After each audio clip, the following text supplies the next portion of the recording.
assisteremo. Io vi dico una cosa veramente importante, oggi è una cosa importante perché c'è l'onorevole Savarino, l'onorevole Ferrari, l'onorevole Di Mauro, che lo adoro, cioè quando ci siamo litigati, l'onorevole Pizzati e tutti voi, e l'onorevole Fontana e il nostro direttore Iacolino che non vedo più, il direttore generale.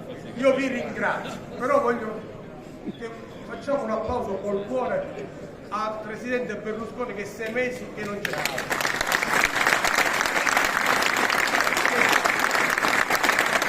Che ha creato il centrodestra, caro Roberto, e oggi siamo tutti alleati e tutti essendo alleati con i punti cardine che aveva Berlusconi, insieme si vince. Abbiamo le europee, avremo le provinciali. Comunque non voglio parlare più di politica, vi dico auguri di vero cuore e grazie che siete tutti presenti qua e grazie a tutti i colleghi, a chi non ho detto grazie a voi.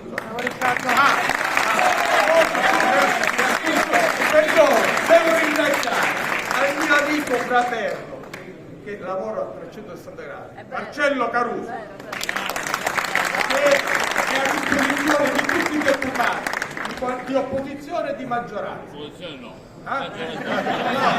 Ed è sempre presente e la sua presenza qua per me è importante, per me Margherita e per tutti noi, perché rappresenta il governo della regione, quindi la provincia di Agrigento in maniera forte e chiara.